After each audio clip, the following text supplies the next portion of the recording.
What's up, my mammal jammals? It's Andy here with another Misadventure production, and I am heading over the Hathaway Bridge in Panama City, Florida, heading over to Panama City beach side to pick up my children from school. And once we get that, we're headed out on a 2-day, 3-night adventure at Cotton Landing in Vernon, Florida, right on Holmes Creek, where we will be about a maybe 15-minute paddle from Cypress Spring. I'm real excited about this. We haven't been able to get out like this for a while. I've had this trip scheduled for a while. And pro tip, for any of you guys that may be subscribed to this channel that live in the Northwest Florida area, camping on water management lands, as long as you schedule your campsite, it's 100% free. I went on the website that it takes you to. I forget, it's a third-party website that it takes you to reserve your campsite. You got to find the available days that your particular campsite is available. But it kept saying, you know, charges 0.0, and I was like, well, surely they're gonna hit me up with some sort of a night fee or something. And I got done. I checked out. I scheduled the trip, and $0. So, pro tip: water management land, at least in Northwest Florida, it's free. Free camping. And if you reserve your campsite, you know it's going to be there. That's pretty amazing. But it's Friday, September the 11th. God rest their souls. 2020. In case somebody catches this video a year or more from now. And yeah, we're headed out. I got the Hummer all packed up. I got 2 kayaks on the roof, 2 kayaks on the trailer behind me. I'm loaded to the gills, man. Eastbound and trucking. Let's get it on. We are loaded up. We got the kids in the car with us. Just picked the oldest 2 up from middle school. So we are now off to Cotton Landing in Vernon, Florida for 2 nights and 3 days on Holmes Creek. Yes, Holmes Creek, that's what it's called. Holmes Creek, and some Cypress Spring fun time too. Stick around. Next stop, campsite and setting up camp. Find out what all the variables mean. You're just simplifying it pretty much. You're trying to find 4R. So to get R in like equation, you have to do C divided by 2 times Y. And you get what R is. So pretty much what I could do here is for A, I could just change out the A or the R in this one for A. And I can Oh, I see. You're placing a value on each letter. Sort of. Okay. Once you stop driving, if I remember, I'll show you. Right now you're driving and you're Not really. I don't really ever want to do math. I mean, I'll get it. It's really not that hard.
Alright, so we just pulled up at camp, and we got a fair bit of stuff out of the vehicle, and shortly after that it just started raining on us.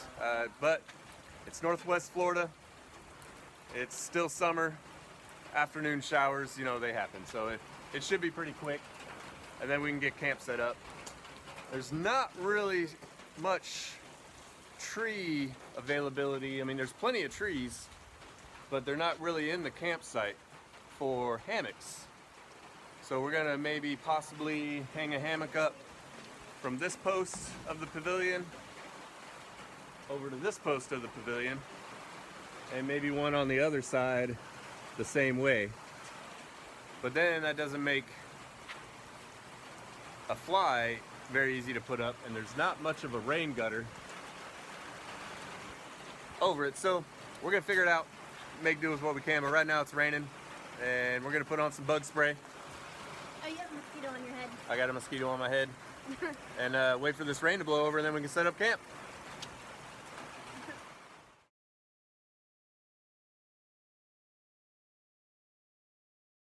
So we got camp set up finally, and I say finally because we were dodging raindrops. We had a pretty good rain come through. I don't know if you can tell, I'm a little wet.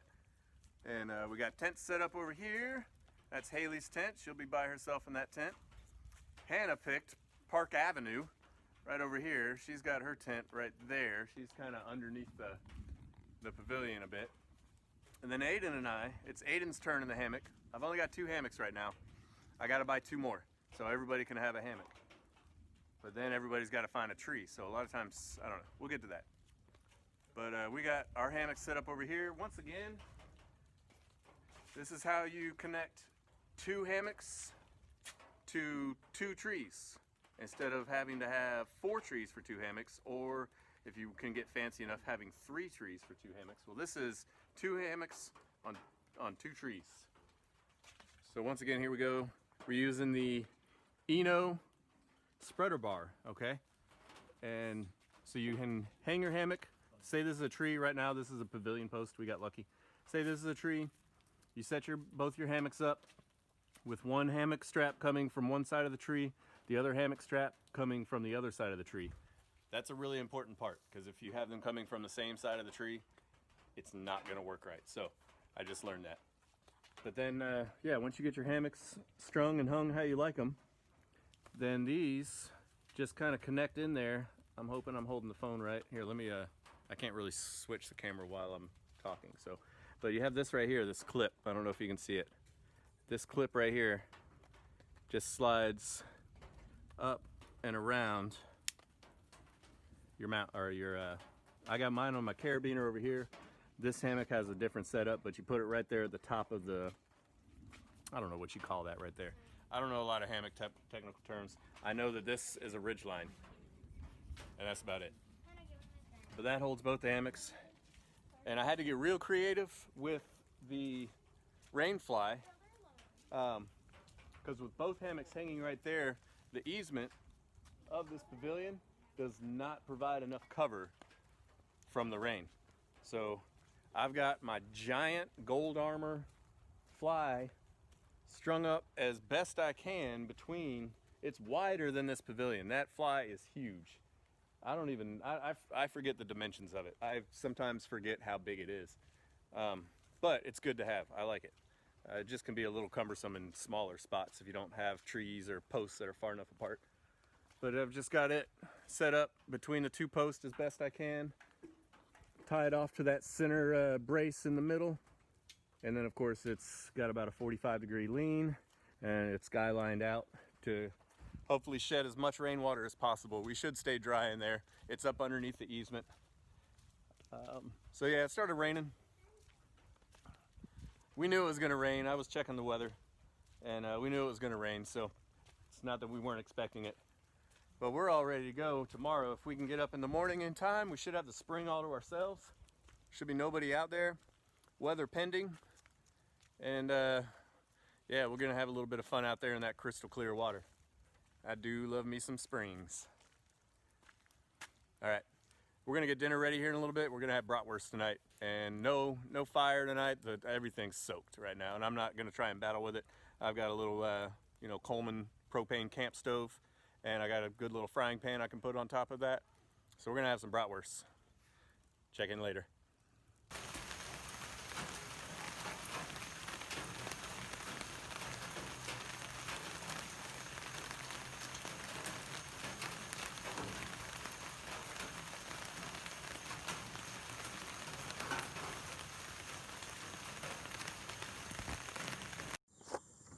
Good morning. We have just launched from Cotton Landing. Headed down the creek right now. It's 7:45. There's nobody else here. Nobody else. So we brought our breakfast with us. We're gonna have breakfast by the spring. We'll be able to get there and pretty much have pick of where we want to be at to sit for the day. And yeah, we're just floating down the creek on our way to the spring run. It's quiet, it's peaceful, it's still. It's not a loud breeze or really anything, it's just birds and quiet. It's beautiful. It's absolutely beautiful.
Oh, look at the fog over the water.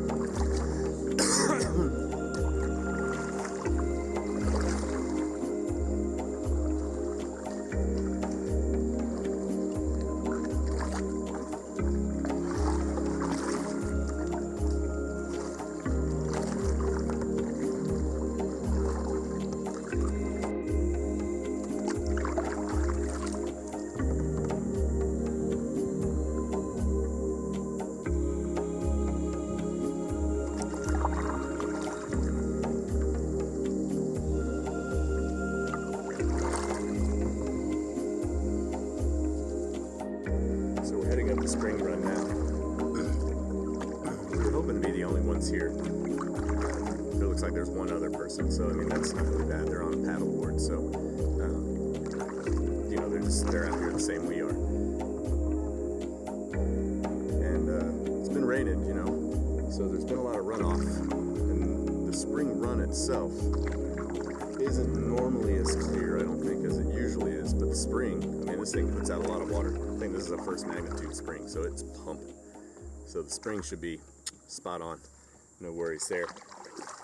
So we're pulling up. We're about 100 yards away.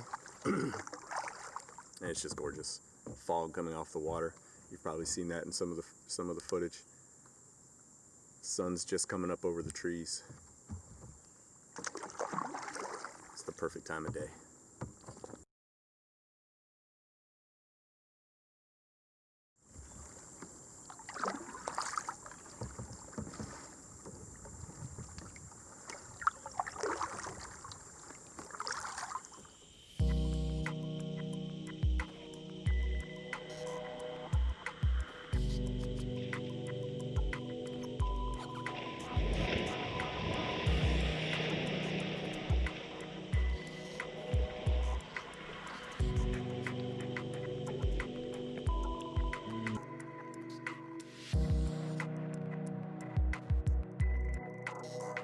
So it's 9:30 in the morning.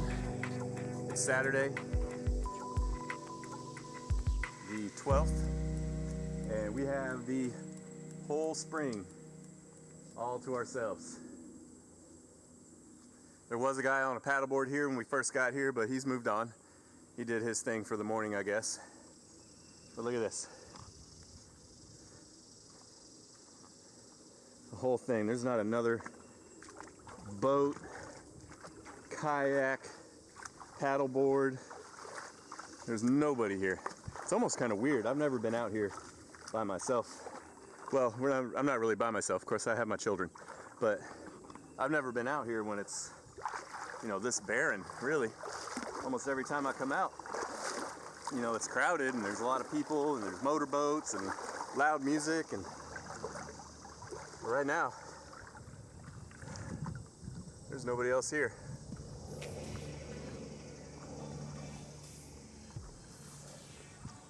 Yep, it's pretty nice. Now let's spin this thing around.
in Florida, and the afternoon showers have definitely come in while we're trying to get our fire going with wet wood. And it's windy now too. There's always something.